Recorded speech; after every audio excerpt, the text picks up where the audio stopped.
네, 잠깐 기도하겠습니다. 하나님 감사합니다. 아버지 하나님, 저희들을 또 코로나 가운데서도 온라인을 통해서나마 서로 얼굴을 보고 또 안부를 전하고 또 함께 말씀을 나눌 수 있도록 도와주셔서 감사합니다. 요한계시록을 우리가 또 이렇게 살펴보고 있는데 2000년 전에 주님께서 한 반모섬에 유배되어 있는 장로 요한을 통해서 들려주는 그 이야기가 또 오늘날 우리에게 어떤 의미로 다가와야 하는지 주님께서 우리들에게 또 지혜를 주시고 함께 어 논의를 통해서 또 함께 대화를 통해서 주님께서 주시는 그 말씀의 뜻을 잘 이해하게 하여 주시옵소서. 예수님 이름으로 기도하옵나이다. 아멘. 반갑습니다. 오늘 요한계시록 잘 읽고 계시죠? 예. 네, 잘 읽고 계실 거라고 믿습니다. 저도 뭐 덕분에 또 요한계시록을 반복해서 읽고 있습니다. 오늘은 이제 1장부터 5장까지 1장부터 하는 이유는 또 이제 잊으셨을까 봐 조금 더 몇 가지 짚어볼 것은 좀 짚어보면서 이렇게 진행을 하려고 그럽니다. 요한계시록 1장은 예수 그리스도의 계시 이렇게 시작하죠. 그래서 이제 계시 혹은 묵시 이게 이제 어떻게 번역하느냐에 따라서 다른데 보통 계시로 번역하기도 하고 묵시로 번역하는데 보통 계시란 말은 이제 베일을 이렇게 그 열어젖히다 뭐 이런 의미를 갖고 있어요. 레볼레이션이란 말이. 그리고 묵시라는 말은 아포칼립스인데 이제 아포칼립시스라는 헬라어에서 나오는 건데 묵이란 말 자체가 이제 뭐 우리말로는 묵이 침묵할 때 묵자겠죠, 그렇죠? 그러면서도 닫혀 있는 상태에서 보여주는 것. 그러니까 묵시나 계시나 뭐 같은 이야기인 것 같지만 묵시하면 조금 더 그 암울한 분위기를 상징하는 것 같아요. 최근 들어서 이제 인터콥을 통해서 또 막 큰 뭐 사회적 파장을 일으키고 있잖아요. 근데 그들이 이야기하고 있는 그 종말론, 묵시적 종말론이 갖고 오는 어떤 폐단들이 지금 이 상황에서 다 드러나고 있는 거죠. 그 예전에 아프가니스탄에서 그 샘물교회의 그 청년들하고 교인들이 인제 아프가니스탄으로 전도를 하러 갔다가 납치되고 그중에 김선일 씨인가가 인제 그 억류되었다가 나중에 처형을 당하잖아요. 그러한 배우들이 인제 뭐 김선일 씨도 마찬가지로 인제 인터콥에 인제 선교사로 위장 선교사로 나갔던 사람이기도 하고 그래서 인제 어쨌든 그때도 인제 인터콥이 갖고 있는 어떤 여러 가지 어떤 굉장히 공격적인 선교 방식에 대한 문제점들이 많이 드러났었는데 최근 들어서 인제 뭐 몇 년 전부터 사실은 그런 얘기 했었죠. 이 빌 게이츠가 뭐 그 뭐죠? 그 뭐라고 그러죠? 그 이상한 조직 있잖아요. 이름이 갑자기 생각이 안 나네요. 음 그 음모론 막 만드는 그 조직 있잖아요. 프리메이슨.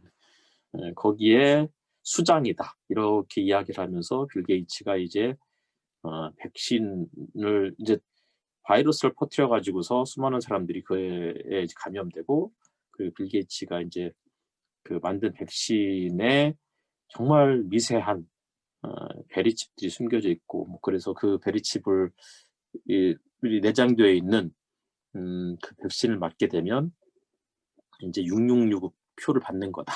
뭐 이런 이야기들. 그래서 어마어마한 이제 그 적그리스도 이렇게 빌 게이츠가 적그리스도라고 얘기하는 거죠. 적그리스도이고 그래서 결국은 이 적그리스도의 수하가 된다. 이게 인제 그들이 이야기하는 거고 뭐 그들 인터콥에서만 하지 않았어요. 사실은 뭐 이런 이야기를 한 사람들이 한두 명이 아니었죠. 그리고 뭐 그 이후에도 음 그 이전에도 꽤 많은 사람들이 그런 이야기를 했었는데 뭐 실질적으로 주용기 목사님 같은 경우도 그런 이야기를 했었죠. 그래서 1988 년인가 89 년도에 "세상이 인제 예수 그리스도께서 재림하실 것이다."라고 이야기하면서 뭐 그렇게 설교도 했었고 뭐 그전에 인제 1992년 이장님 사건 우리가 다 알고 있고 그전으로 또 거슬러 가면 수많은 사람들이 인제 그런 이야기를 했었던 거죠. 그래서 그리고 왜 그렇게 2000 년의 역사가 흘러왔는데도 불구하고 지금도 여전히 이런 이야기들을 믿고 그렇게 살아가는지는 잘은 모르겠지만 어쨌든 간에 지금 이 인터코프 BTJ지 BTJ Back to 예루살렘, Back to 제루살렘 이런 이야기들을 하는 사람들이 기본적으로는 잘못된 종말론을 갖고 있는 사람들이에요. 근데 어쨌든 여기에서 말하는 예수 그리스도의 계시, 묵시는 곧 일어나야 할 일들에 대해서 이야기를 하고 있다고 말씀드렸고, 곧 일어나야 할 일, 이것을 그 이제 요한에게 알려주면서 요한이 그 말씀을 듣자 자신이 이제 증언을 다 했다. 자기가 하나님의 말씀과 예수 그리스도의 증언, 곧 자기가 본 것을 다 증언하였다. 이렇게 하면서 이제 글이 시작이 되는 거예요. 그러면서 이제 3절에 이 예언의 말씀이라고 되어 있는 거죠. 새로운 분이 오셨네요. 전혀 딴 사람인 줄 알았어요. 얼굴이 하얘가지고 누구신가 했어요, 순간. 근데 이 예언의 말씀인데 이 예언은 기본적으로 우리가 생각하는 것처럼 미래의 일을 예측하는 거라고 생각하지만 실제로 그런 얘기가 아니에요. 예언이라는 것은 구약에 나와 있는 예언자들은 일반적으로는 그 시대에 하나님께서 주신 말씀을 대언하는 자의 의미잖아요. 그러니까 예언은 점치는 게 아니에요. 미래에 이런 일이 벌어질 것이다. 물론 그런 것들도 일부 포함되지만 대부분의 예언은 현실에서 어떻게 살아가야 할지, 현실에서 역사하는 악한 세력들, 악한 영들은 어떤 것인지를 이야기해 주는 게 이제 그런 어떤 걸 폭로해 주는 거죠. 그게 이제 예언인 거고, 그래서 이제 요한은 자기가 이 받은 이 계시의 말씀 혹은 예언의 말씀을 다 증언하겠다. 이렇게 이야기를 하면서 이제 시작을 해요. 예. 요한계시록에서 그러면서 이제 3절에 1장 3절에 읽는 사람과 듣는 사람들 그리고 그것을 기록해서 지키는 사람들, 기록된 것을 지키는 사람들이 복이 있다.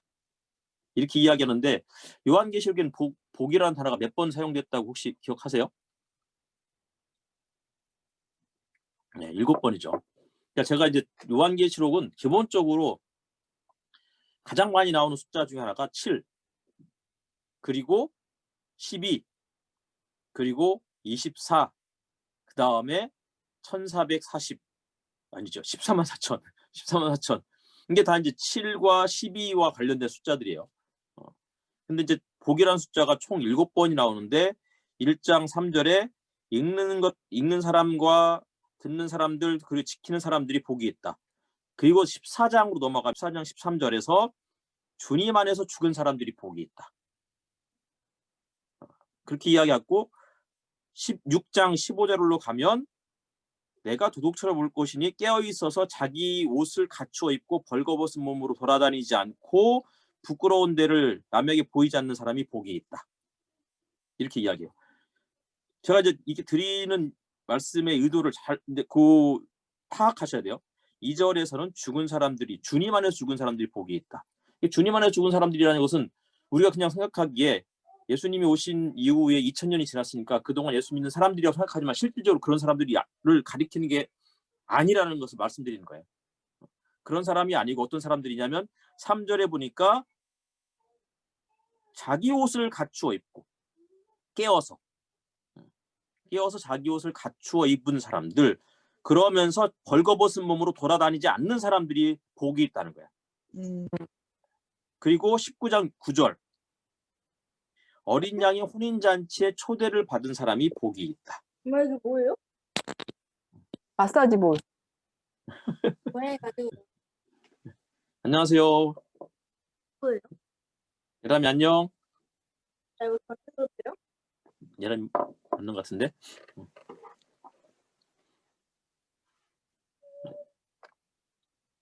아이고. 하지 마. 그거 안 돼. 뭔데? 마사지 볼 안 돼. 하지 마.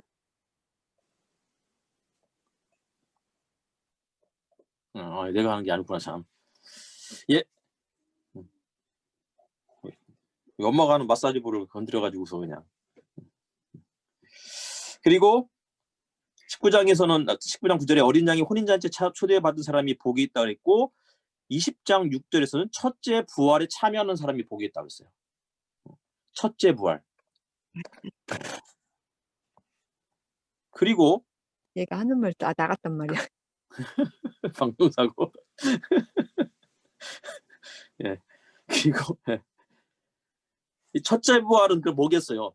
그러니까 지금 제가 드리는 이제 뭐 하여튼 나중에 하나 더 하고 22장 7절에 가면 이 예언에 기록된 이 책에 기록된 예언의 말씀을 지키는 사람은 복이 있다.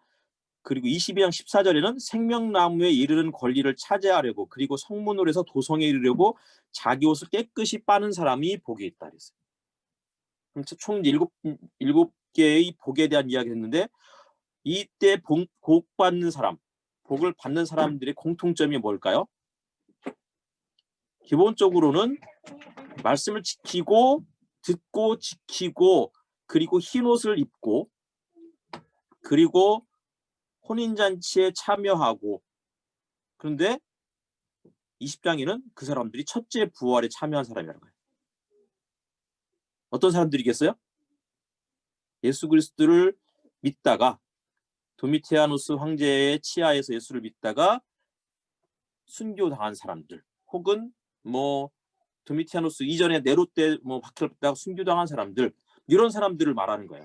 그러니까 요한계시록에서 복이라는 단어를 이런 사람이 복이 있다라는 것을 의도적으로 7번을 쓴 거는 정말 그러니까 요한은 지금처럼 우리는 뭐 이렇게 컴퓨터가 있으니까 컴퓨터로 치다가 내가 복이라는 숫자를 단어를 몇 번 썼는지 알 수 있잖아요. 금방 찾을 수 있다고. 예를 들어서 제가 이제 요한계시록을 하면서 복이란 단어를 요한계시록 몇 번 쓰는가 이제 찾아보는 거예요. 찾아보는데 금방 찾을 수 있어. 단 5초도 안 돼서. 그냥 그 성경 앱에다가 딱 복들 치고 요한계시록을 딱 누르면 요한계시록인 단어가 총 7번이 나와요. 근데 요한은 그런 게 전혀 안 돼 있는 상황에서 이렇게 글을 의도적으로 쓴 거는 정말 이거는 진짜 그냥 하루아침에 글을 쓴 게 아닌 거예요. 갑자기 하나님이 영감을 주셔가지고 이것을 그냥 막 쓰신 게 아니라는 거예요. 쓴 게 아니라는 거예요. 치밀하게 계획을 한 거죠. 하나님께서 말씀하셨고 그 뜻이 무슨 뜻인지를 충분히 묵상한 다음에 내가 이렇게 글을 써야 되겠다고. 우리 이제 오전사님이 박사 논문을 쓰셔야 되는데 이게 논문 쓰신 분들 계시잖아요. 우리 김진기 박사님도 계시는데 논문은 그냥 쓰는 게 아니거든요. 진짜 치밀하게 내가 요 챕터에서 무슨 얘기를 쓸 거고 그렇게 하지 않으면 나중에는 이상하게 흘러가니까. 그래서 어쨌든 요한은 그 복을 받는 사람들은 기본적으로 흰 옷을 입은 사람들은 첫째 부활을 참여했다는 말은 뭐겠어요? 죽었다는 얘기인 거잖아요. 죽은 사람들, 순교한 사람들, 그런 사람들이 복이 있다. 뭐 이렇게 이야기하는 거죠. 그러니까 사실 요한계시록을 읽는 게 사실 굉장히 부담스러운 거예요. 죽으란 얘기잖아. 자꾸 죽도록 충성해라. 뭐 이런 얘기를 하니까. 그리고 나서 이제 요한계시록 1장에서 이제 이게 편지라고 이제 우리가 알 수 있는 것은 소아시아 7교회에 쓴 편지라고 되어 있잖아요. 그렇죠? 이 소아시아는 터키의 지난번에 그 설교 때도 말씀드렸지만 북서부 쪽이라고 했어요. 그러니까 터키 그 아나톨리아 반도와 발칸 반도의 그리스 맨 남쪽 마케도니아 그리스 거기에 이제 비잔틴 제국이 비잔틴 있잖아요. 그리스 그러니까 발칸 반도 맨 밑에는 거기와 이베리아 반도가 아니고 아나톨리아 반도 요 사이가 정말 좁은 해협인데 그 사이를 두고 있는 7교회를 향해서 이 편지를 쓴 거예요. 7교회가 뭐라고 했는지 나중에 또 저는 자꾸 외워도 잊어먹어서 그리고서 이제 이 편지에 대해서 편지를 쓰면서 인사를 하는데 성부, 성자, 성령에 대한 이름으로 인사를 하는데 처음에는 성부, 지금도 계시고 전에도 계셨고 앞으로 오실 분, 그리고 성령, 그의 보좌 앞에 있는 7명 짤막하게 언급한 다음에 예수 그리스도에 대해서 소개하는데 그분은 신실한 증인이고 죽은 사람들의 첫 열매이고 땅 위의 지배자이신 예수 그리스도이고 그러면서 그분이 우리를 사랑하시고 우리를 죄에서 해방하여 주셨고 나라를 이루셨고 제사장으로 삼아 주셨다. 이게 1장 5절 6절에 이렇게 소개되어 있어요. 다시 말하면 지금 요한은 하나님과 성령에 대해서 언급하지만 주된 초점은 예수 그리스도인 거예요. 그래서 예수 그리스도에 대한 이야기를 이제 2장부터는 본격적으로 하겠죠.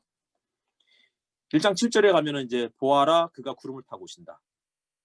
그쵸. 1장 7절에 요거는 이제 다니엘서에 있는 7장 13절인가에 있는 인자에 대한 이야기를 인용한 거고요.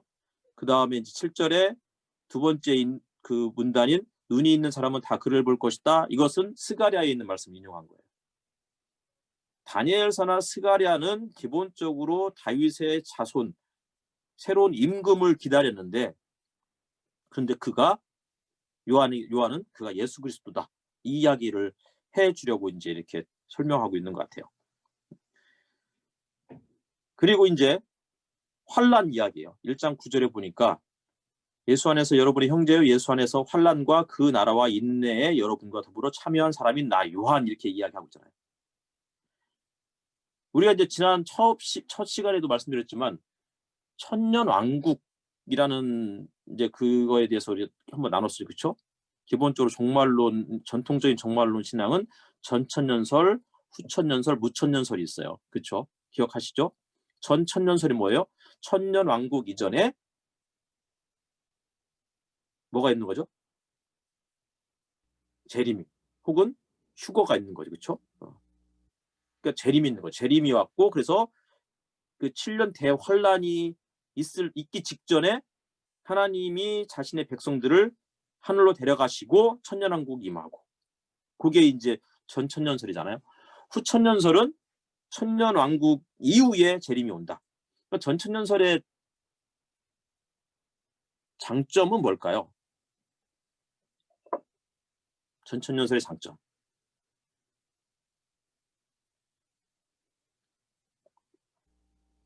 어쨌든 종말을 기대하고 기다리지 않을까요? 예, 종말을 기대하는데 세상이 갈수록 악해져 가니까 세상이 갈수록 환란이 더 심해지니까 그러니까 어떻게 해요? 더 우리는 이제 깨어 있어서 기도하면서 그 10처녀 중에 슬기로운 5처녀처럼 늘 기름을 준비하면서 있어야 된다. 깨어 있어야 된다. 이게 전천년설인데 전천년설은 그러니까 굉장히 그 우리의 신앙심을 강화시키는 중요한 역할을 하죠. 반면에 후천년설은 뭐예요? 세상이 갈수록 좋아질 거라는 거예요. 그렇죠? 그래서 끊임없이 하나님께서 세상을 뭐 이렇게 완벽하게 만드셔서 그 다음에 이제 어느 정도 거의 완성될 무렵에 주님이 오신다. 그러니까 하나님 나라가 이루어질 것이다. 이게 이제 후천년설인데 후천년설의 장점은 어쨌든 간에 세상을 끊임없이 개혁하려고 노력하는 사람들이겠죠. 그렇죠? 뭐 그리고 이제 무천년설이 있는데 후천년설과 무천년설은 상당히 비슷한 부분이 있지만 무천년설은 그러니까 후천년설이나 무천년설은 천년왕국에 대한 이야기를 대부분 상징적으로 해석을 해요. 딱 천년이라는 그렇게 몫을 받지 않죠. 근데 이제 무천년설은 되게 이제 모호하게 정확하게 예수님이 오신 이후부터 지금까지는 이제 그 하나님 그러니까 종말이 시작이었다 이렇게 생각하고 있는 거예요. 뭐 대부분 지금의 사람들은 이제 뭐 그 보수적인 신앙을 갖고 있는 사람들은 전천년설을 갖고 있고 조금 이제 뭐 성서신학 성경에도 좀 관심 있고 고민하는 사람들은 이제 무천년설을 이야기해요. 후천년설은 요새는 뭐 그 자유주의 신학이라고 해서 이제 결국은 이제 좀 약간 퇴보하는 지금은 이제 고리타분한 신학이 된 것 같아서 후천년설을 주장하는 사람은 많지 않고 무천년설을 이야기하죠. 뭐 어쨌든 뭐가 중요한지는 뭐가 맞는지는 잘 모르겠지만 중요한 건 뭐냐면 어떤 상황이든 간에 그리스도께서 다시 오실 거라는 그런 믿음. 그리고 그러면서도 끊임없이 세상이 잘못되어 가는 것에 대해서 안타까워하면서 이 세상을 올바르게 바꿔 나가려고 노력하는 이 두 가지를 균형을 잡고 살아가야 되는 게 아닐까라는 생각을 또 해보게 되었고요. 어쨌든 간에 드리고 싶은 이야기는 그거예요. 대환란. 그러니까 전천년설의 가장 큰 장점은 아까 신앙을 돈독히 하는 그런 어떤 장점이 있지만 약점이 뭐예요? 환란이 오기 전에 우리를 주님이 데려가실 것이다.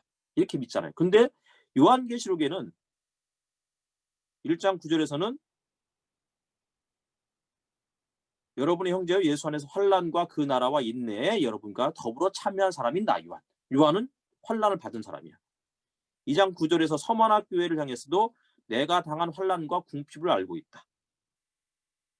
2장 10절에서도 열흘 동안 환난을 당할 것이다. 2장 22절에서도 큰 환난을 당하게 하겠다. 이 두아디라 교회를 향해서 경고하신 말씀이었어요. 그리고 7장에 가면은 이 사람들은 큰 환난을 겪어낸 사람들이다. 큰 환난이 뭐예요? 대환난이잖아. 7년 대환난. 대환난을 겪어낸 사람이, 이 사람들이 어떤 사람이요? 7장에는 누가 나와요? 14만 4천 명이 나온다고요. 14만 4천 명은 예수 그리스도, 어린 양 예수 그리스도를 믿고 따라가다가 죽임당한 사람들이에요. 그런 사람들은 큰 환난을 겪어낸 사람이야. 다시 말하면 대환난을 겪었대. 근데 우리는 이제 전천년설을 주장하는 사람들의 약점 뭐예요? 7년 대환난 전에 그리스도인들이 다 휴거될 것이다 라고 하면 여기에서 이제 안 맞는 거죠. 그래서 제가 드리는 말씀은 전천년설이든 후천년설이든 두 가지의 장점은 잘 취하고, 약점, 세상이 그냥 더 좋아질 거라는 그러한 막연한 생각, 유토피아가 될 거라는 그런 후천년설의 그런 그 허황된 생각도 버려야 되고, 환난이 오기 전에 우리는 주님이 다 데려갈 거니까, 우리는 세상에 대해서 뭐 세상은 어차피 뭐 다 사라져 버릴 거니까 어떻게 믿든 아니 어떻게든 상관없이 우리는 잘 예수만 믿으면 된다. 이러한 어떤 현실 도피적인 생각도 버려야 된다는 거예요. 이해하셨죠? 그리고 이제 뭐 요한이 이제 그 한 음성을 듣는데 촛대 성령에 사로잡혀 1장 10절에 성령에 사로잡혀서 나팔 소리처럼 울리는 큰 음성을 들었는데 그 큰 음성이 이제 어떤 음성이었느냐면 13절에 보니까 촛대 가운데 인자 같은 분이라고 이렇게 이야기하고 있습니다. 인자는 뭐였어요? 다니엘서에 있는 말씀이었다고 했죠. 그렇죠? 기본적으로 다니엘서에 나와 있는 그 인자는 하나님 나라, 하나님으로부터 옛적부터 계신, 아주 태고적부터 계신 그분, 하나님이죠. 그분으로부터 모든 세상을 다스리는 권세를 물려받은 분으로 그렇게 묘사를 하고 있는 거예요. 근데 그분이 요한에게 이야기하시는 거죠. 7 교회에게 말씀을 전해라. 근데 그 7 인자 같은 분은 어떤 분이냐면 1장 13절 중반에 보니까 발에 끌리는 긴 옷을 입고 가슴에는 금띠를 띠고 머리와 머리털은 흰 양털 같고 눈과 같이 희고 눈은 불꽃과 같고 발은 노쇠와 같고 음성은 큰 물소리와 같았다. 무슨 얘기겠어요? 기본적으로 그 인자 같은 분, 다시 말하면 예수 그리스도는 어떤 분이시냐면 왕과 같은, 왕이시라는 거잖아요. 긴 옷을 입었고 금띠를 띠고 머리털은 희대요. 이게 다니엘서 7장에 있는 옛적부터 계신 그분의 모습하고 똑같잖아요. 그러니까 지금 어린 양 그리스도가 다시 말하면 요한에게 있어서는 하나님과 거의 같은 분으로 그렇게 설명하고 있는 거죠. 근데 그분이 발은 노쇠와 같대. 그러니까 강한 나라, 하나님 나라를 뭐 그런 또 상징하는, 그리고 이제 그 강한 권력, 이걸 상징하는 거죠. 그리고 그분이 이제 16절에 7뼈를 쥐고 입에는 양날 칼이 나오고 얼굴은 해같이 강하게 빛나는, 다시 말하면 그 하나님, 예수 그리스도의 어떤 권세, 이거를 상징하는 거예요. 그러니까 무시무시한 분이죠. 절대 권력. 그런 그분이 7교회에게 이야기를 해서 7교회를 쭉 다루고 있는 게 이제 2장 3장이었어요. 기본적으로 7교회는 에베소 교회, 뭐 이걸 다 설명하기는 좀 시간이 많이 지나서 그래도 그냥 간략하게 최대한 빨리 해보겠습니다. 에베소 교회 7뼈를 쥐시고 7 금촛대 사이를 거니시는 분이 말씀하시는 거예요. 그 수고와 인내를 알고 있고 악한 사람들을 참고 용납하지 않은 것도 알고 있고 고난을 견디고 낙심한 적이 없는 것도 알고 있지만 처음 사랑을 버렸다는 그것이 문제다 그랬어요. 뭐 처음 사랑이 기본적으로는 뭐 여러 가지 이야기가 있지만 뭐 지난주 설교 때였나요? 설교 때 이제 배우진 집사님이 그 독서 모임 단톡방에다 올렸었는데 이게 이제 서로 사랑 이렇게 말씀하셨던 것 같아요. 실질적으로 요한복음 13장에 있는 서로 사랑하라, 이것을 버렸다. 다시 말하면 갑작스럽게 그 교회 안에 이제 어려움들이 찾아오니까 이 사람들이 자신들의 신앙을 지키기에 급급해서 결국은 자기 이외에 우리의 지체들을 돌보는 그 일을 그러니까 간과해버리고 놓아버리는 그런 것에 대해서 이제 요한이 경고하고 있는, 그래서 이기는 사람이 되라. 서로 사랑할 수 없는 상황, 박해와 고난이 있지만 제코가 석자이지만 서로 사랑할 수 없는 상황에서도 이기는 사람이 되라는 거예요. 이기는 사람에게는 생명나무의 열매를 먹게 해주겠다는 거죠. 서만학교회 처음이면 마지막, 죽었다가 살아나는 분. 처음이면 마지막이란 말은 죽었다 살아나는 분, 이것과 거의 같은 그 문장이 병행해서 쓰이는데, 처음이며 마지막이었고 죽었다 살아나신 그분이 서만학교회에는 환란과 궁핍함 중에 있지만 실상은 부유한 사람이다. 그러면서 그들을 박해하는 무리들이 아마 유대인이었는데 그 유대인은 실상은 유대인이 아니고 사탄의 무리다. 그러면서 이 환란을 당하는데 열흘 동안 당할 것이다. 이게 못을 박아버리는 거예요. 정해져 있다는 거죠. 그리고 그들에게 그러니까 열흘 동안만 당할 거니까 죽도록 충성해라. 그리고는 생명의 면류관을 주겠다. 그러면서 이기는 사람에게는 둘째 사망에는 받지 않겠다. 다시 말하면 뭐겠어요? 첫째 사망에는 받는 거야. 하지만 둘째 사망에는 받지 않겠다. 하여튼 지켜주시겠다. 그런 의미를 갖고 있고, 서만학교회는 실질적으로 주후 156년에 그 위대한 교부였던 폴리캅이 순교했던 지역이기도 해요. 세 번째는 버가모 교회였고, 양날 칼을 가지신 분. 제가 이제 이 이야기를 계속 말씀드리는 이유는 뭐냐면, 아까 인자 같은 분을 설명할 때 거기에 나와 있는 그 13절, 14절, 15절, 16절 여기에 나와 있는 요거를 2장, 3장에서 7교회를 해서 그 어린 양을 설명할 때 이렇게 설명하고 있는 거예요. 양날 칼을 가지신 분이 버가모 교회를 향해서 하시는 말씀인데, 버가모는 사탄의 왕자가 있는 곳에 거주하는 곳이다. 이렇게 거주하고 있다고 이야기하고 있죠. 다시 말하면 제우스 신전이 올려다 보이는 그런 지역이었고, 그곳에서 안디바가 순교했다고요. 그러면서 거기에는 발람의 가르침을 받는 사람들이 있는데, 발람의 가르침으로 우상의 제물을 먹는 사람들이 생긴 거예요. 우상의 제물을 먹는다는 말은 제우스 신전에 바쳐진 그 고기를 먹는 사람들이죠. 그러니까 제사상에 올라간 음식을 먹어서는 안 된다 이렇게 말하는 게 아니고, 실질적으로 제우스 신전에 들락거리면서 거기에와 그 예수 그리스도를 믿는 신앙과 타협하는 이중적 신앙을 지적하는 거예요. 제사 음식 뭐 먹으면 어때요? 지금 그게 먹어서 아무런 문제가 되지 않잖아요. 절에 가서 또 제사 그 절밥 먹고 그러잖아요. 저는 먹어본 적이 있습니다. 예. 그래도 아무런 문제가 없어요. 그러니까 사도 바울도 고린도전서 8장인가에서도 그렇게 이야기했고, 로마서에도 그런 얘기 하잖아요. 그게 중요한 거 아니다. 하지만 믿음이 약한 사람들을 생각해서 때로는 절제도 해라. 그 다음 어쨌든 네 번째 교회는 두아디라 교회, 불꽃 같은 눈, 그 발이 노새 같은 분. 이렇게 이제, 근데 그분이 하나님의 아들이신데, 그분이 두아디라 교회는 행위와 사랑과 믿음과 섬김, 오래 참음을 알고 있다. 그런데 나중 행위가 처음 행위보다 더 나았다. 근데 이세벨의 이런 거짓 예언자를 따라간 게 문제였어요. 근데 그 역시도 마찬가지로 우상의 제물을 먹게 하는 사람, 이렇게 이야기하고 있고, 그 두아디라 교회를 향해서 이기는 자, 다시 말하면 예수의 일을 끝까지 지키는 자는 민족들을 다스리는 어떤 권세를 주겠다. 그러면 샛별을 주겠다라고 이렇게 이야기하고 있어요. 기본적으로 별은 통치를 의미해요.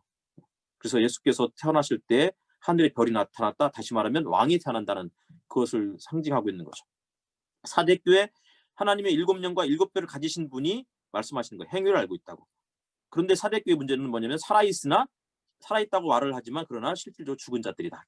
깨어나라. 그러면서 옷을 더럽히지 않은 사람들이 남아있는데, 흰 옷을 입고 예수와 함께 다닐 거라고 약속하면서 이기는 사람에게는 흰 옷을 주겠다는 거예요. 흰 옷은 기본적으로 거룩을 상징하겠죠. 그리고 또 하나는 이것은 순교를 상징하기도 해요. 요한계시록에 7장에서 13, 4천 명 다 흰 옷을 입은 사람들이에요. 빌라델피아 교회 거룩하신 분, 참되신 분, 다윗의 열쇠를 가지신 분인데, 그분은 열면 닫을 사람이 없다. 이렇게 이야기하면서 실질적으로 빌라델피아 교회는 정말 작고 연약한 사람들이라고 설명하고 있는 거예요. 하지만 작고 연약하지만 그들이 열어놓은 그 문을 그 누구도 닫을 수 없다. 그렇게 이야기를 하고 있는 거예요. 그러면서 주신 약속이 뭐냐면 그들을 이기는 자에게는 성전의 기둥이 되게 하겠다. 그리고 하늘에서 내려오는 새 예루살렘을 주고 예수의 이름을 그 몸에 써주겠다. 뭐 이렇게 약속을 하죠. 그러니까 닫으면 열 사람이 없고 열면 닫을 사람이 없다. 이게 이제 빌라델피아 교회에 주신 약속이었거든요. 그러니까 그 문이 뭐겠어요? 성전이죠. 그리고 이제 마지막 교회가 라오디게아 교회. 여기는 이제 아멘이신 분이고 신실하시고 참된 증인. 이분이 이제 라오디게아 교회를 비판하시는데 차지도 더 없지도 않다는. 그러면서 너희들은 부유하다고 말하지만 실제로는 가난한 자들이다. 헐벗었다. 벌거벗었다. 그러면서 흰 옷으로 너희의 벌거벗은 몸을 가리고 그리고 안약을 발라서 너희들이 얼마나 지금 벌거벗고 있는지를 좀 봐라. 라고 하면서 이기는 자에게는 하나님의 보좌를 약속해 주시는 거예요. 그게 이제 2장과 3장이었고 4장에 가면 이제 4장 1절이죠. 유명한 구절이에요. 하늘문이 나와요. 하늘문. 열린 문. 그렇죠? 하늘에 있는 열린 문. 이렇게 소개되어 있어요. 4장 1절에서 열린 문이 나오고 그리고는 19장에 가면 19장 11절에 가면 또다시 그 문이 나와요. 다시 말하면 이 열린 문을 통해서 지금 예수 그리스도께서 요한을 부르셨고 그가 성령에 휩싸여서 열린 문을 통해서 하늘 보좌로 올라가요. 그리고 19장에 가면 그 열린 문을 통해서 하늘 보좌에 앉아 계신 그 예수께서 이 땅에 이제 내려오신 거예요. 흰 말을 타고 백마를 타고 내려오셔서는 결국은 세상을 마지막 그 용과 싸워서 그 용을 그 이제 무적행에 결박해서 가두시는 그런 장면이 19장 20장 이어지잖아요. 그래서 이제 다시 말하면 이 문은 하늘과 땅이 만나는 장소예요. 지성소, 언약궤가 있는 그곳이 지성소인데 그곳이 하나님의 보좌잖아요. 근데 이 언약궤는 사실은 하나님의 발등상이라고 이야기하고 있고 발이 놓여 있는 발판인 거죠. 그리고 하늘 보좌에 하나님께서 앉아 계시는 거예요. 다시 말하면 지성소는 하늘과 땅이 만나는 공간인 거예요. 그러니까 옛날에 영화에 스타게이트라는 영화가 있었죠. 차원, 또 다른 차원으로 이동하는 그 어떤 문, 혹은 나니아 연대기에서의 옷장, 뭐 이런 어떤 문인 거예요. 새로운 세상으로, 새로운 차원으로 이동을 이야기하는 거죠.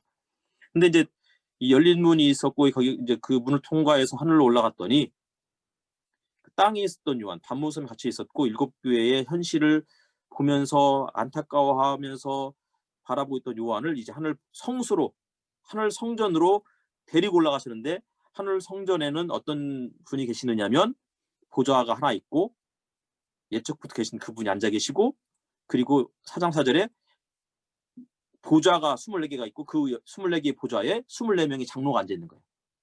보통 24명은 하나님의 백성을 상징을 해요. 그리고 많은 경우에는 12지파 그리고 12사도를 상징한다고 그렇게 해석을 해요. 그 사람들이 흰 옷을 입었고 그 사람들도 그리고 금연류관을 쓰고 있고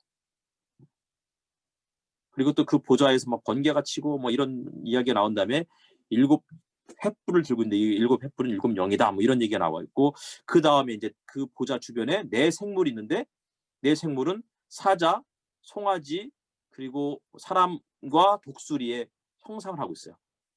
이건 기본적으로 에스겔서에 나와 있는 그런 표현이에요.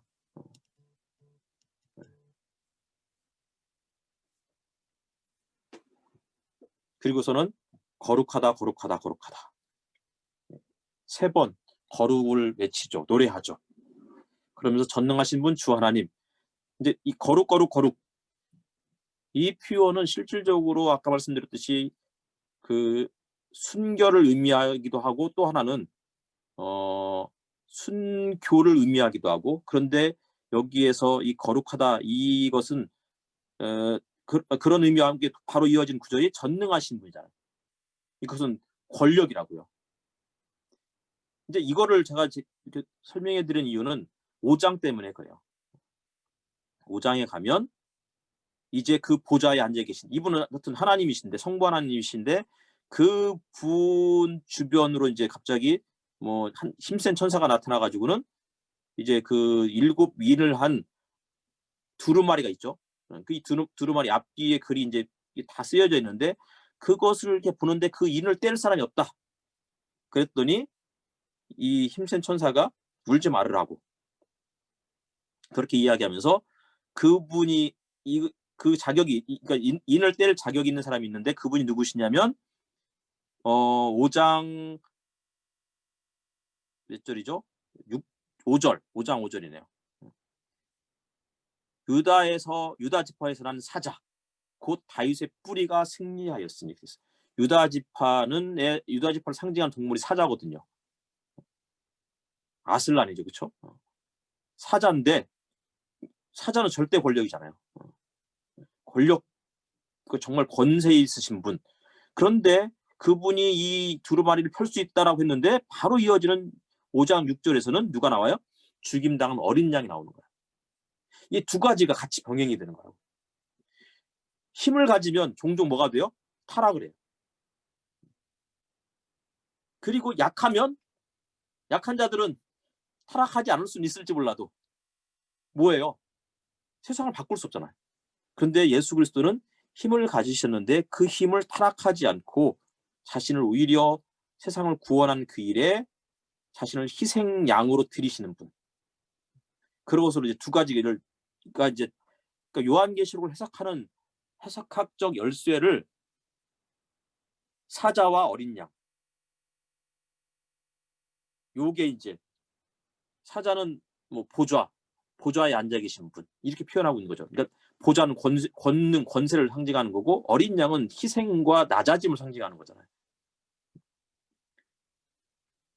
그래서 요게 굉장히 중요하다는 거예요.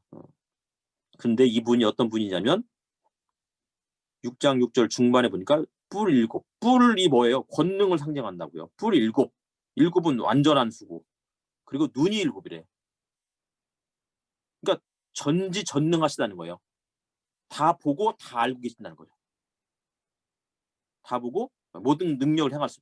그러니까 옴니포텐스, 뭐죠? 뭐죠? 이 모든 걸 다 본다. 옴니셔스, 옴니사이언스, 옴니션스 모르겠습니다. 영어를 이제 잘 안 써가지고서 단어도 생각이 안 나는데 어쨌든 간에 그런 의미를 갖고 있는 거예요. 그러니까 죽임당한 어린 양 무능력하신 분인 줄 알았는데 그분이 사실은 모든 권능과 모든 권세를 갖고 계신 분. 우리의 모든 것을 다 알고 계신 전지전능하신 분. 이렇게 설명하고 있는 거죠. 그리고서는 이제 그 24 장로가 나오는데 그들이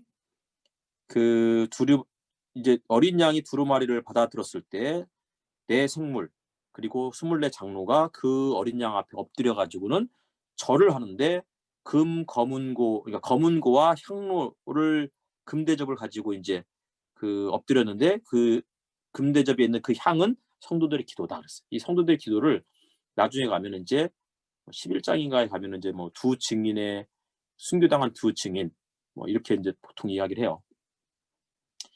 예. 그래서 기본적으로 요 4장과 5장은 그러니까 천상 회의를 보여주는 거잖아요. 이사야 6장에서 이사야가 그 천상 회의에 참석했을 때 하나님께서 누가 우리를 위해서 갈고 그랬더니 이사야가 주여 나를 보내소서 내가 여기 있나이다 이렇게 대답하잖아요. 마찬가지로 지금 4장과 5장은 요한이 이사야와 같은 그런 어떤 소명을 받는 그런 장면이면서도 동시에 천상회의에 참석하는 거죠. 그러면서 동시에 또 이 모든 일들을 최종적으로 이제 세상을 심판하시고 새롭게 하시는 그 분이 7뿔과 7눈을 가지신 전지전능하신 분이다. 그런데 그분은 죽임당한 어린 양이다. 이렇게 설명하고 있는 거예요. 예, 뭐 그래서 이제 정리하면 결론은 그거죠. 어린 양은 출애굽기 12장에 6월절 어린 양, 그리고 이사야 53장에 있는 고난당하는 종, 그리고 이것이 그 전통이 예수 그리스도의 십자가 사건으로 이어졌고, 그리고 다윗의 자손 혹은 뭐 그 메시아, 이 개념은 실질적으로 이제 예수께서 그 모든 나라와 권세와 영광이 아버지께 있다 했던 그분이 그 마태복음 맨 마지막에 하면 어떻게 해요? 하나님께서 모든 권세와 영광을 예수 그리스도께 다 이양하잖아요. 그래서 그분이 이제 이 두 가지를 마태복음에서는 그렇게 보여주고 있는 거고, 또 요한계시록도 그렇게 보여주고 있는 거죠. 두 전통이 있다는 거예요. 두 전통을 놓치면 안 된다는 거예요. 늘 힘없이 나약하게 살아가는 게 아니고 당당하게, 그러나 그 당당함, 우리의 힘을 다른 사람들을 섬기고 나를 희생하는 것으로 사용하라고 그렇게 이제 보여주고 있는 거죠. 그런 의미에서 최근 들어서 이야기하고 있는 그런 뭐 이상한 종말론 자들은 뭐 뭐를 놓치고 있는지 잘 모르겠지만 기본적으로는 희생당한, 죽임당한 어린 양을 전혀 이해하지 못한 건 아닐까라고 생각이 듭니다. 예, 마치겠습니다. 혼자서 너무 많이 정신없이 떠들었습니다.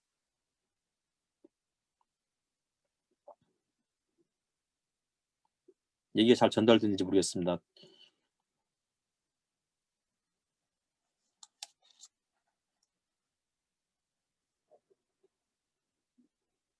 네, 보좌에 앉은 사자와 죽임당한 어린 양, 그분이 그쵸, 그분 멋지신 분이죠. 그러니까 우리 이걸 문자대로 이해하면 되게 이상해요. 왜냐면 그 어린 양이 눈이 많아요. 눈이 2개가 아니야. 눈도 많이 갖고 있고 뭐 뿔이 7개고 이상하잖아요. 7눈이고. 그러니까 이건 다 상징적 언어라는 거예요. 그러니까 교회는 세상을 다스려야 되는 거야.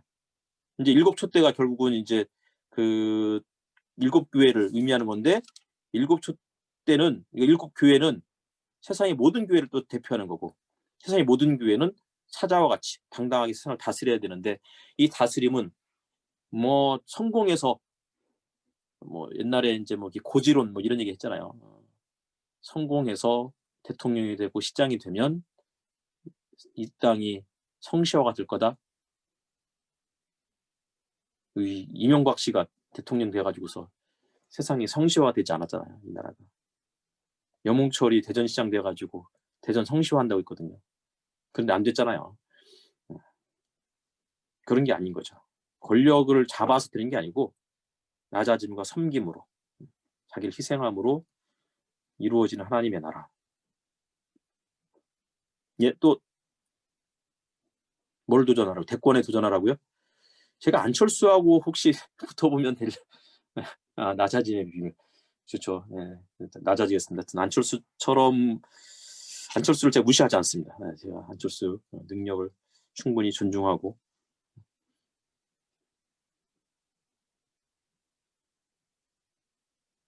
궁금한 내용 또 없으세요?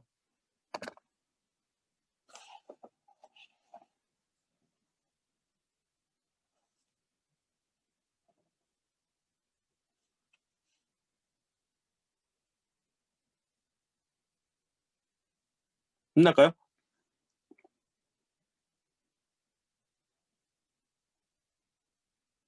제가 요새 한 며칠 동안 밥을 제대로 못 먹었더니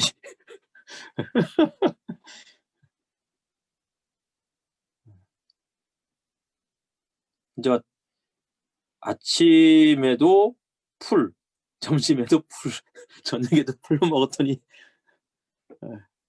저녁엔 도무지 안 되겠다 싶어가지고는 느타리인가요? 맞나? 그 약간 회색빛 버섯이 느타리 맞나요? 능이버섯인가? 아유, 잘 모르겠네요. 집에 냉장고에 그게 있어가지고 그거를 그냥 뜨거운 물에다가 된장 조금 풀어가지고서 데쳐가지고 먹었어요.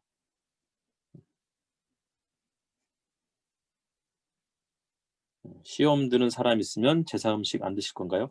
그럼요. 제가 또 시험 당해봐 그래서 제가 그 앞에서 제사 음식 먹겠어요. 하지만 안 보는 데서 먹을 수는 있겠죠. 그러니까 절대 그분하고는 뭐 사찰에 가지 않겠죠. 물론 저 사찰 가서도 뭐 그렇다고 뭐 사찰 음식 얻어먹고 그런 사람 아니에요. 사찰에서 뭐 그 공짜로 주는 때는 4월 초파일인데 4월 초파일 날은 도무지 못 가요. 그렇지 않으면 평소에는 잘 안 주거든. 다 돈 주고 사 먹어야 되는 건데 다 다르기엔 역시 시간이 그렇죠. 시간이 많지는 않습니다. 하지만 그래도 5장까지의 내용에서 그리고 사실 막 어려운 내용이 없어요. 무슨 얘기냐면 뭐를 설교거리를 어떻게 뽑아야 되나 사실 되게 고민되는 지점이에요. 이게 후반에 있는 어마무시한 비유들 그렇죠. 이제 그거를 이제 해석하는 데 있어서 근데 사실은 우리가 이제 한 오늘까지 하고 뭐 다음 주까지만 하면 거의 뒷부분은 이제 반복이에요. 상징이 반복돼요. 그러니까 크게 걱정 안 하셔도 돼요.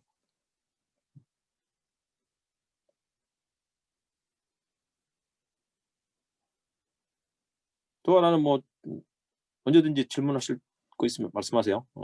아무 말씀도 안 하시니까. 그럼 요한계시록이 지금 21세기를 살아가는 우리들하고는 아무나 상관이 없느냐? 그렇진 않죠. 로마서도 2000년 전에 쓰여졌지만 지금도 우리에게 유효한 것처럼 저는 이만 예.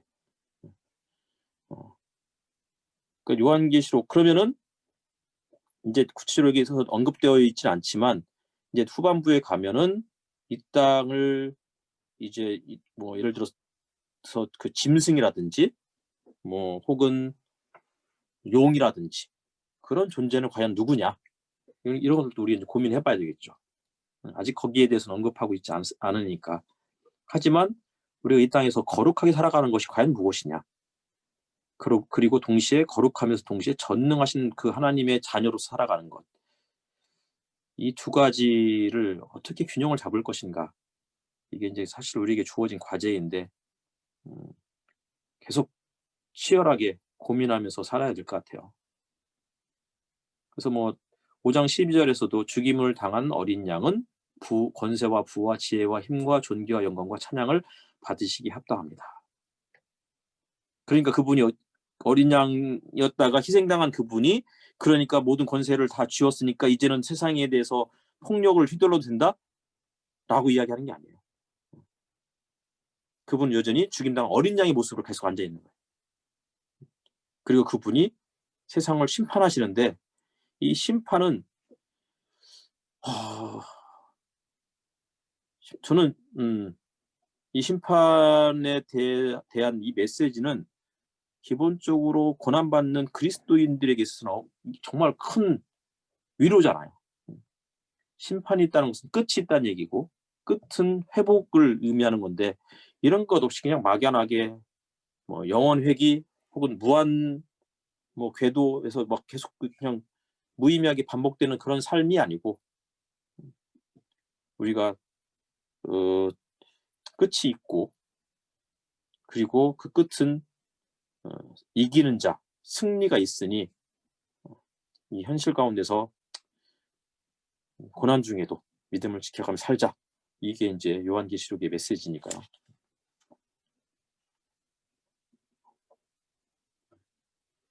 너무 늦게 들어왔네요. 녹음되고 있나요? 이렇게 물어보셨네요.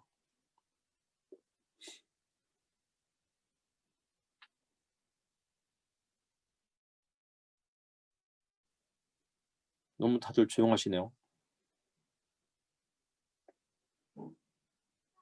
마칠까요?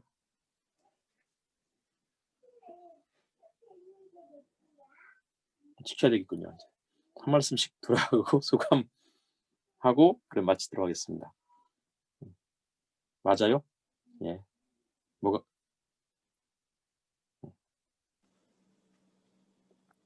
후천년주의. 예? 질문인가요? 아, 중세 시대랑 자유주의자. 보통 그렇죠. 이제 그 후천년설은 기본적으로 이제 세상이 어느 정도 그러니까 처음에 초기 기독교는 사실은 예수님의 재림이 임박했다라고 생각했었고, 그래서 이제 믿음을 지켜가면서 싸웠는데, 이게 보니까 이제, 그리고 이제 결국은 이 적그리스도 혹은 이 짐승, 이것이 결국 결박되고, 다시 말하면 이제 이 바벨론을 뒤에 가면 언급하는 이 바벨론 로마 제국이잖아요. 로마 제국, 그러니까 도미티아누스 황제의 가 지배하는 그 로마 제국이 결국은 결박되고, 그리고는 멸망할 것이고 하나님 나라가 이루어질 것이다라고 했던 그 기대가 주 313년이 되자, 312년 13년이 되자 콘스탄티누스가 기독교를 공인해 버렸단 말이에요. 그러면서 수많은 사람들이 헷갈리기 시작했죠. 이게 도대체 뭔가. 그래서 그때부터 이 사람들이 고민하던 차에, 이게 점차적으로 땅 끝까지 복음을 전하게 되면 결국은 하나님 나라가 이 땅에 임하는구나라고 생각했던 거예요. 이게 후천년주의자들이 열심히 전도를 해요. 그래서 열심히 사회를 개혁하고 복음이 땅 끝까지 이르면 주님이 오실 거라는 그 약속 때문에, 그래서 이제 로마 제국이 그거를 악용을 한 거죠. 그래서는 세계를 이제 정복하고, 아라비아 번도 정복해야 되고, 뭐 비잔틴은 다시 또 회복해야 되고, 그리고 이제 팔레스타인 땅도 다시 재탈환해야 되고, 이런 이제 끊임없는 전쟁을 펼칠 때에 그런 메시지들을 이용했었죠.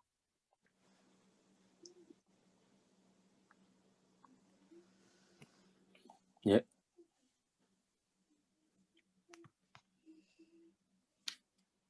김은희 자매님 하실 말씀 있으실까요? 없으세요? 알겠습니다. 우리 김진희 성도님 하실 말씀 있으셨던 것 같은데. 네, 일단 저는 목사님 설명, 지난주 설교를 제가 잘 못 들었나, 아무튼 교회, 에베소 교회부터 시작해서 일곱 교회에 주는 메시지 앞쪽에, 예. 요한이 이렇게 뭐 예수님을 소개하면서 이렇게 다르게 표현하잖아요. 뭐 예를 들어서 4대 교회는 7영과 7별을 가지신, 뭐 또 빌라델비아 교회는 다윗의 열쇠를 가지신, 이렇게 표현을 하고, 그걸 연결해서 그 교회에 대해서 설명하는 거를 저는 몰랐거든요. 근데 이제 일부러 그 교회 문제에 대해서 잘 알고 있고, 그 문제를 지적하기 위해서 특정한 어떤 표현을 써서 예수님을 표현했나 보다라는 거를 저는 잘 몰랐는데, 그리고 목사님 말씀드리니까 그렇게 했구나, 그런 생각이 들었고요. 그 다음에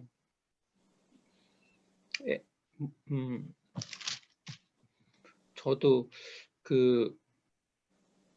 하나님의 인을 뗀다라고 하는 게, 저는 이제 하나님이 최종적으로 어떤 세상에 대해서 심판하시고 역사를 이렇게 기존에 이제 우리가 살고 있는 이 역사를 멈추는 어떤 기준을 심판을 하셔야 되는데, 기준을 정하고, 근데 그걸 아무도 인간 중에는 그 누구도 할 자격이 있는 사람이 없어서 요한이 통곡을 하고, 그거는 어떤 의미에서는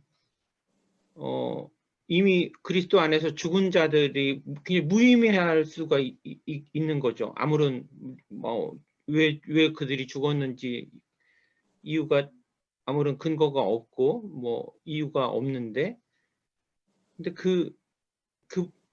그리스도 안에서 죽은 성도들이 옳았다, 옳은 행동을 했고, 결국은 그들이 신원받는다, 그들이 옳았다는 걸 이렇게 하나님으로부터 인정받아야 되는데, 그 근거가 되는 분이 누구시냐라고 했는데 아무도 없어서, 그게 아무도 없는 것 같아 크게 울었다라고 했는데, 아니다, 그게 죽임을 당하신 어린 양이 계시다, 이렇게 설명을 하고, 그 어린 양이 심판을 하실 거다. 저는 그러니까 이 심판이란 단어를 들으면 굉장히 무섭고, 뭐 힘으로 또 어떤 굉장한 권력을 가진 존재가 심판을 해야 된다고 생각을 하는데, 그 기준이 죽임을 당하신 어린 양이 심판을 하신다. 그분이 기준이 되신다라고 하는 게 저는 그 처음 전에 이제 이거를 읽으면서 굉장히 막 놀랍고 또 은혜가 됐던 것 같아요. 이게 나를 위해서 우리를 위해서 죽으신 분이 우리를 심판하시는겠구나라는 생각을 하면 그랬던 것 같아요. 그리고 아까 목사님이 전천년 후천년설 얘기해 주시고 이제 약간 어떤 특징이 있느냐 말씀을 하셨는데 우리가 지금을 살면서도 굉장히 좀 헷갈리는 게 뭐냐면 TV나 언론에서 AI가 많이 발전해서 인간은 뭐 어떤 지적인 노동으로부터 굉장히 좀 자유로워진다. 로봇이 많이 만들어져서 뭐 그런 노동으로부터 자유로워지고 옛날에 같으면은 그냥 뭐 패스트 때문에 엄청 죽고 뭐 콜레라 때문에 죽고 결에 걸려서 사람들이 죽었고 의학이 발전하지 않았을 때는 그랬는데 그걸 먹고 살기 되게 힘들었는데 자 봐라 뭐 유아 사망률이 과거의 중세나 뭐 100년 전만 해도 굉장히 높았는데 그때는 한 7명 낳으면 한 반 죽고 뭐 이랬는데 지금은 한두 명 낳지만 의학이 발달했다. 그러므로 이 세상은 이렇게 진보하고 있다. 발전하고 있다. 이렇게 우리가 느끼도록 하는 어떤 사람들의 이야기를 듣고 그럼 세상이 점점점 발전해 가나 보다라고 생각할 수 있는데 반대로 뭐 팬데믹이 일어나고 인간과 인간 사이에는 더 치열하고 뭐 과거에는 느낄 수 있었던 어떤 따뜻함 그런 건 다 점점 사라져가고 옛날이 좋았지. 뭐 그리고 사람들의 어떤 윤리라든가 어떤 그런 걸 생각해 보면 점점 뭐 타락해 가는 것 같고 방송에서 야 저런 얘기를 방송에서는 전에 안 했는데 도대체 어떻게 이런 방송이 나오지? 라고 생각하고 뭐 해외에 무슨 일이 벌어지면 야 인간은 점점 타락해 가고 세상은 점점 나빠져 가는구나 라고 생각할 수 있는 게 막 양쪽에서 이렇게 좀 혼란스럽게 생각할 수 있는 메시지가 계속 나와서 야, 세상이 점점 발전하는 걸까? 아니면 세상은 점점 멸망으로 치닫는 걸까? 이렇게 어느 한쪽으로 생각하기 굉장히 좀 어려운 것이 있을 텐데 우리 때뿐만 아니라 과거에도 이 성경이 쓰여졌을 당시에도 있었을 텐데 제가 어떤 책을 보니까 성경은 그 어느 쪽도 그렇게 쉽게 동의하지 않고 그 역사가 그런 식으로 가지 않는다라고 그 중심을 어느 한쪽으로 그렇다라고 하지 않는 것을 견지하고 있다라고 이제 해석을 하는 글을 봤어요. 그러니까 마치 목사님 설명하셨듯이 권력을 가진 사자가 있지만 그 심판은 어린 양이 하시고 하는 것처럼 이제 그거는 뭐 구원이라는 게 뭐 구원이라는 게 도대체 뭔지 그리고 창조라는 게 뭔지 그런 것들이 좀 더 생각해 볼 여지가 있는 것 같아요. 그냥 조금 제 개인적인 생각이나 어떤 제가 생각하는 성경은 사실은 창조가 구원 같은 거예요. 창조한다는 게 하나님이 우리를 만드신다는 게 구속하시는 거랑 같다는 생각이 많이 들거든요. 물론 좀 복잡한 설명이나 뭐 그런 것들이 좀 있어야 되겠지만 아무튼 그리고 그 중심에 이제 뭐 그리스도가 있으셔서 그분이 다 하실 거 뭐 우리가 하는 부분이 있지만 그분이 하셔야 되는 부분이 있고요. 예. 좀 좋은 말씀이었던 것 같아요. 일단은 진짜 우리는 낙관주의자도 비관주의자도 아닌 뭐가 좋을까 이건 낙관주의도 아니고 비관주의도 아니고 아무튼 요 좋은 단어를 기회주의자. 그러네요. 기회주의자군요. 그러네요. 우리 기회를 잡아야 되는데 감사합니다. 또 다른 분 회색 분자. 그렇죠. 근데 어쨌든 기회주의자든 회색 분자든 썩 좋은 표현 아닌데 라고 그러게 2번 지나가는 거 봤는데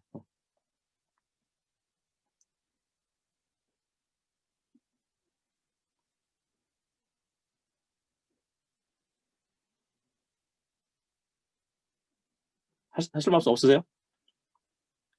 없으시면 제가 유진 피터슨이 쓴 한 구절만 읽고 마치도록 하겠습니다. 예배가 없으면 우리가 얻는 것은 온갖 광고와 유혹과 사이렌에 휘둘린 채 발작과 경련을 일으키는 삶이다. 중심이 없으면 주의도 없다. 예배하지 않는 사람은 일관된 지향점과 꾸준한 목적도 없이 엄청난 불안과 세상의 전염병에 휩쓸리고 만다. 라고 유진 피터슨이 그렇게 이야기했대요. 다시 말하면 유진 피터슨뿐만 아니라 기본적으로 인간은 예배하는 인간인 거예요. 예배하는 인간, 이제 라틴어로 호모 베네라 분두스라고 그렇게 한다는데 어쨌든 무언가를 예배하는 거죠. 근데 저는 이제 2장과 3장에서는 혹은 1장부터 해서 3장까지는 이 땅에 고난받는 그리스도인들을 보여주었잖아요. 그리고 4장에 가서는 갑자기 하늘 홍수에서 막 그 네 생물과 24 장로와 이 수많은 사람들이 예수 그리스도와 하나님 앞에 예배를 한단 말이에요. 그러니까 우리는 이 현실이 고난받지만 이 땅에 어떻게 살아가든 어떻게 되든 상관없이 우리는 현실을 도피해서 하늘문을 통해서 하나님을 평생 예배하면 참 좋겠다라고 생각했는데 실질적으로 그 예배의 주체는 뭐예요? 세상을 바라보면서 세상에 대한 이야기를 하는 거잖아요. 그래서 저는 예배는 결국은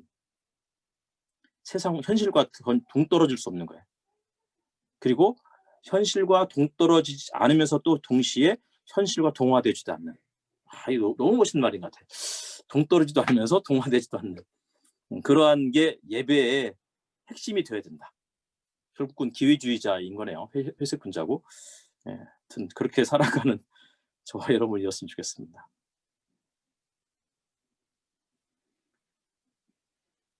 그러면 우리 기도하고 마칠까요? 오늘은 누가 기도하실까요? 우리 지난주에 우리 전사님 기도하셨나요? 그러면 우리 김진규 성도님께서 오늘 기도해 주시고 마치도록 하겠습니다.